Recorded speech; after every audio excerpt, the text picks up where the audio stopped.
Uglur eru fuglar sem alla jafna veiða á nóttunni, það er alveg til undantekningar á því. Þetta eru fuglar sem eru með stór framstæð augu, frekar stóra vængi, geta snúið hausnum óvenju mikið, ná þannig að sjá eiginlega alveg í kringum sig. En það eru nokkur atriði sem að einkenna uglur.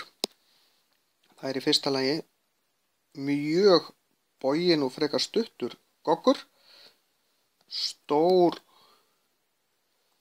kringlótt augu og þær eru yfirleitt ekkert rosalega stórar.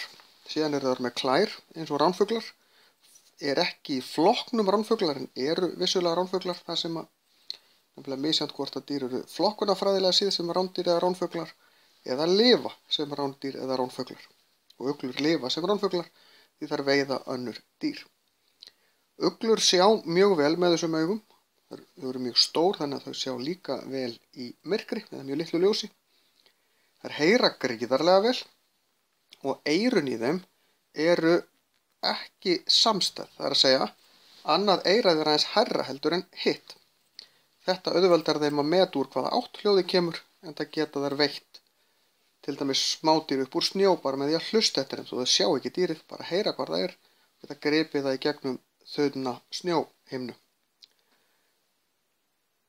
Uglur eru líka með vængi þar sem að fjaðrirnar eru svona aðskildar á endanum og þetta er vængurinn. Það er til þess að það heyrist minni í vængjunum þegar þeir eru að fljúga, þeir geta flogið næstum því hljóðlaust sem hjálpar þeim að læðast að bráð.